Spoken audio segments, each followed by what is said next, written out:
Cette fin d'année 2021, j'ai procédé à la signature d'un décret de remise gracieuse de peine au bénéfice de près de 2500 détenus qui recouvreront la liberté. Bon paix, tcha tcha tcha, et où les vis-à-vis? Mon cher, la mamaille. Bonsoir les amis. Bonjour, bon après-midi, dépendamment de votre position, les amis. Venons s'affairer un peu. En tout cas, venons s'affairer. Venez, on va s'affairer.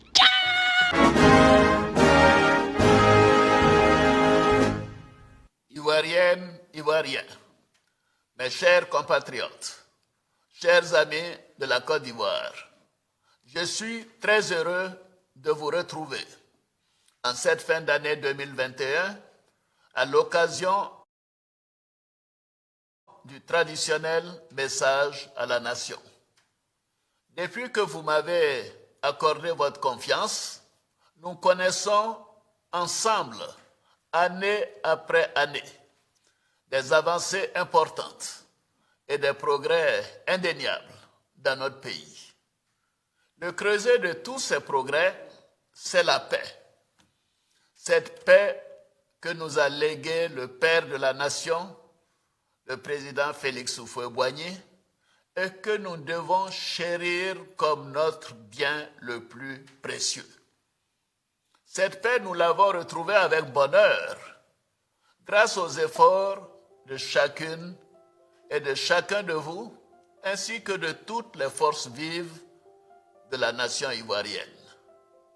La paix et la stabilité ont été consolidées au cours de cette année 2021 avec la tenue des premières élections législatives inclusives dans notre pays depuis une vingtaine d'années. Je félicite tous les partis politiques pour leur participation à ces élections qui ont abouti à la mise en place d'une Assemblée nationale plurielle avec l'ensemble de l'opposition significative.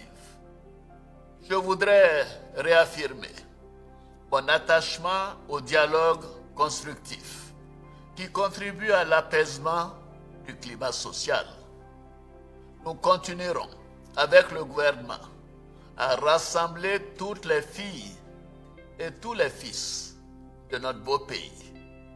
Vous pouvez me faire confiance. Mes chers compatriotes, au plan sécuritaire, je voudrais vous rassurer à nouveau.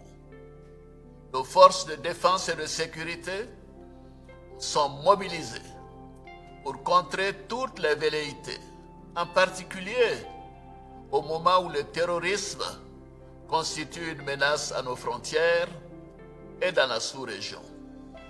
Je félicite nos forces de l'ordre pour leur courage et leur engagement. Je m'incline devant la mémoire de nos valeureux soldats qui ont malheureusement perdu la vie et je réitère ma compassion à leurs familles et à leurs proches.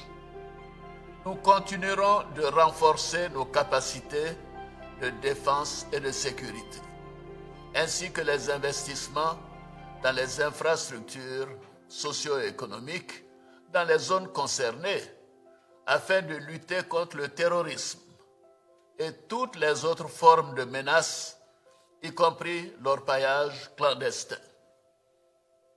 Mes chers compatriotes, l'année 2021 a été aussi la première année de la mise en œuvre de notre projet, une Côte d'Ivoire solidaire. Le projet Une Côte d'Ivoire solidaire vise à consolider nos acquis des 10 dernières années et à accélérer le processus de transformation structurelle de notre économie. En effet, pendant ces années, nous avons mis en œuvre des réformes importantes, tout en procédant à des investissements massifs pour la réhabilitation et l'extension de nos infrastructures économiques et sociales afin d'offrir de meilleures conditions de vie à nos concitoyens. Nous continuerons d'investir dans les infrastructures pour améliorer la fluidité du trafic dans le Grand Abidjan, désenclaver les zones rurales, relier toutes les capitales régionales et rendre accessibles tous les chefs-lieux de département de notre pays par des voies bitumées. Je me réjouis que les projets structurants tels que le 4e pont Yopougon Plateau, le pont de Cocody et l'échangeur de l'Indénié seront achevés en fin d'année 2022. Au cours de l'année 2022, nous poursuivrons l'extension de l'autoroute du Nord jusqu'à Boaké, la réhabilitation de la côtière Abidjan-San Pedro, ainsi que les travaux pour le lancement de la construction de 8 nouveaux échangeurs à Abidjan. Au niveau du secteur de l'énergie, les difficultés que nous avons connues au premier semestre de 2021 sont derrière nous. Notre objectif est d'électrifier toutes les localités du pays avant la fin 2025. En outre, je voudrais souligner qu'environ 205 000 ménages ont bénéficié cette année du programme Électricité pour tous, portant ainsi le nombre total des bénéficiaires à environ 1 230 000 ménages. Au cours de cette année 2021, nous avons fait une importante découverte de pétrole et de gaz. Ainsi, le gisement Baleine, qui entrera en production dès 2023, permettra d'augmenter notre production de pétrole et de gaz et de fournir une quantité adéquate de gaz au secteur de l'électricité.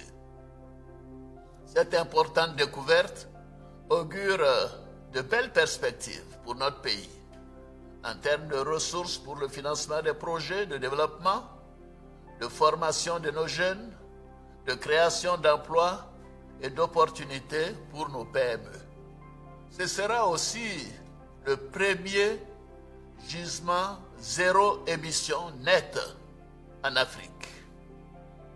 En matière d'eau potable, nous avons permis l'accès à l'eau potable à des millions d'Ivoiriens. Aujourd'hui, plus de 80% des Ivoiriens vivant dans nos villes et plus de 70% vivant en zone rurale ont accès à l'eau potable.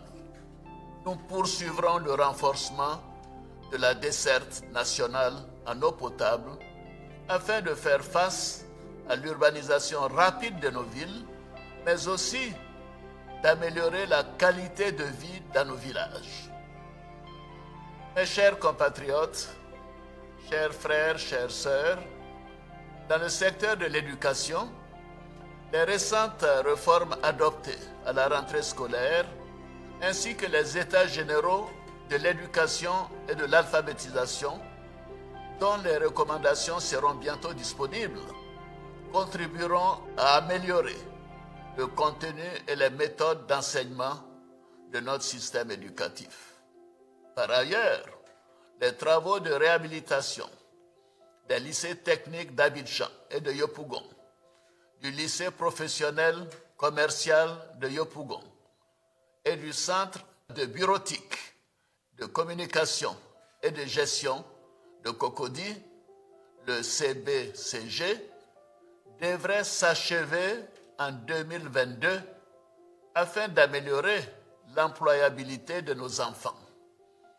Au niveau de l'enseignement supérieur, l'Université de San Pedro a effectué sa première rentrée académique en octobre 2021 et l'Université de Bandoukou ouvrira ses portes en octobre 2022. Par ailleurs, afin d'offrir un cadre de formation adéquat à nos jeunes, nous avons lancé un programme de construction et de réhabilitation de plusieurs cités et restaurants universitaires. Ainsi, nous avons en 2021 ouvert les cités universitaires de Williamsville, Port-Boué 1 et 2 et de Korogo, de même que les restaurants universitaires de Daloa et Korogo. Ce programme se poursuivra en 2022 avec l'ouverture des cités universitaires d'Abobo 1 et 2, de Port-Boué 3, de Vridi, ainsi que de nouveaux restaurants universitaires à Cocody et Abobo à Niamey.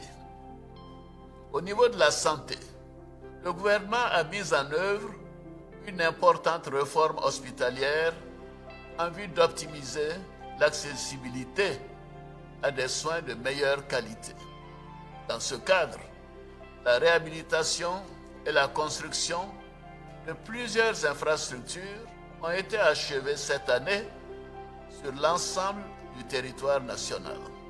Il s'agit notamment du nouveau CHR d'Aboisseau, du service de gynécologie obstétrique du CHU de Treichville, de la phase 1 de l'hôpital général d'Adiamé et du CHR de Daloa.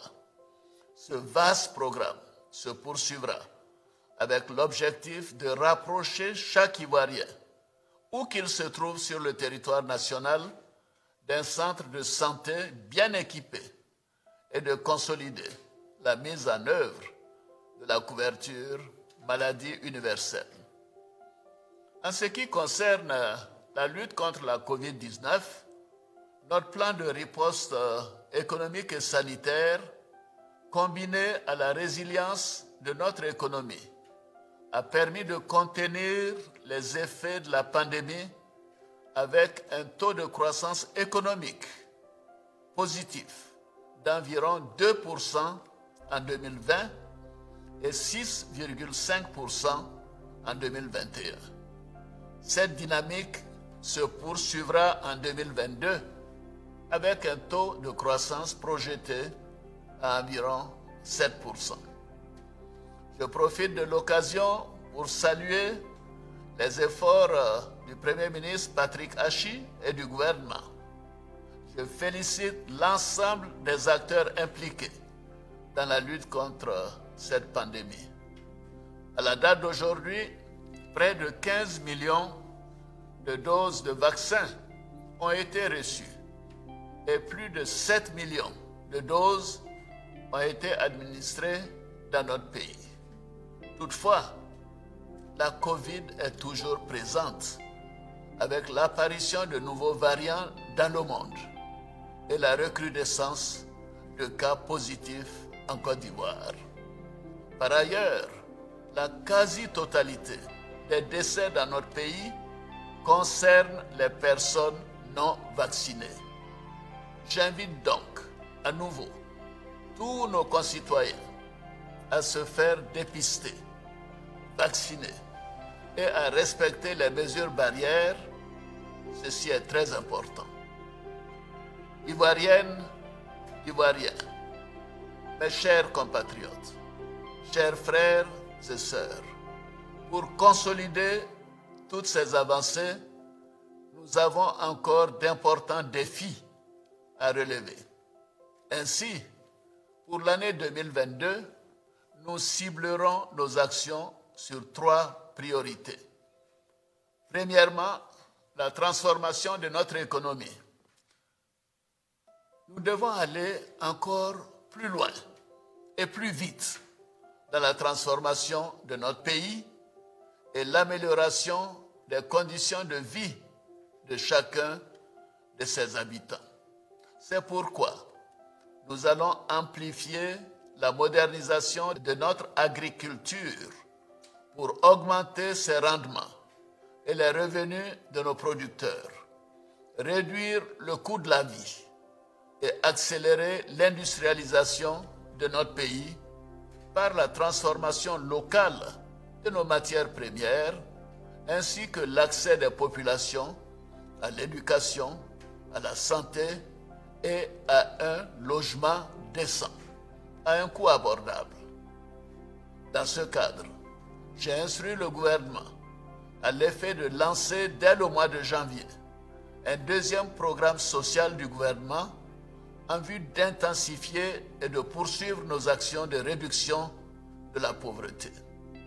Le PS-Gouv, le programme social du gouvernement 2022-2024, d'un montant de 3 182 milliards de francs CFA, vise à accélérer le rythme de réduction de la pauvreté et des inégalités sociales, à apporter des solutions durables à la problématique de la fragilité dans les zones frontalières au nord et à améliorer les conditions de vie des populations, notamment les plus défavorisées. Notre seconde priorité pour cette année 2022 est l'emploi des jeunes et des femmes. Un accent particulier sera mis sur l'emploi de nos filles et de nos fils. Pour ce faire, le secteur privé fera l'objet d'une attention particulière et nous devons intensifier son développement pour la promotion et l'émergence de champions nationaux. Nous mettrons en place un programme pour accompagner et promouvoir le financement de nos PME, de nos start-ups et de nos jeunes entrepreneurs. Nous travaillerons avec le secteur privé pour réduire les délais de paiement aux entreprises. Nous poursuivrons, comme nous l'avons fait dans le secteur pétrolier et gazier, la promotion du contenu local afin de faire émerger des champions nationaux dans les domaines clés de notre économie. Nous mettrons aussi en œuvre l'école de la deuxième chance afin de reconvertir certains diplômés sans emploi, d'accompagner les jeunes sans diplôme ou qualification dans des métiers à visée d'insertion rapide, ainsi que dans leurs projets d'insertion professionnelle et sociale. Parallèlement, nous renforcerons le développement des centres de services civiques dans l'ensemble du pays pour toujours mieux transmettre à notre jeunesse les valeurs de civisme, de travail et de leadership. Enfin, nous soutiendrons davantage l'autonomisation de nos sœurs et de nos filles grâce au Fonds d'appui aux femmes de Côte d'Ivoire, le FAFSI, initié et mis en œuvre par la Première Dame. Doté d'un capital de 25 milliards de francs CFA, le FAFSI a déjà permis à près de 300 000 femmes de mener des activités génératrices de revenus et à plus d'1 million de personnes de sortir de la vulnérabilité. Notre troisième priorité pour 2022 est la bonne gouvernance et la lutte contre la corruption. Après les importants progrès réalisés dans tous les domaines de la vie socio-économique de notre pays depuis 2011, nous devons promouvoir davantage la culture de la bonne gouvernance et la transparence dans la gestion des affaires publiques pour le bien-être de nos populations. À ce sujet, les actions entamées en 2021 ont produit des résultats probants et nous allons les poursuivre. Nous devons bâtir une conscience nationale imprégnée des valeurs d'intégrité, d'équité et d'un sens élevé de la responsabilité dans la conduite des affaires publiques. C'est dans ce cadre que j'ai décidé d'instaurer à partir de 2022 un prix portant sur la bonne gouvernance et la lutte contre la corruption. Ce prix favorisera l'éclosion de cette conscience nationale qui prône le respect des deniers publics, la recherche de l'excellence et qui place l'intérêt de la nation au-dessus de tout. Cela doit se traduire par un véritable changement de mentalité et de comportement. Mes chers compatriotes, en cette fin d'année 2021, j'ai procédé à la signature d'un décret de remise gracieuse de peine au bénéfice de près de 2500 détenus qui recouvreront la liberté. Bien évidemment, cette mesure ne concerne pas les personnes condamnées pour crimes de sang. Mes chers compatriotes, chers frères, chères sœurs, je crois en la capacité de chaque Ivoirienne et de chaque Ivoirien à se réapproprier les valeurs de notre République, que sont l'union, la discipline et le travail. Je crois en notre optimisme. Cet optimisme qui nous aide à persévérer malgré les difficultés et à nous projeter dans des lendemains meilleurs. Je crois en notre volonté de nous unir et de préserver les acquis considérables d'une décennie de paix, de sécurité et de concorde. Cette union sera notre plus grande réussite pour la stabilité et le développement de notre beau pays, ainsi que pour le rayonnement de la Côte d'Ivoire en Afrique et dans le monde. C'est sur cette note d'espoir que je souhaite à toutes et à tous une très bonne et heureuse année 2022. Vive la République, vive la Côte d'Ivoire, que Dieu bénisse notre chère Côte d'Ivoire. Je vous remercie.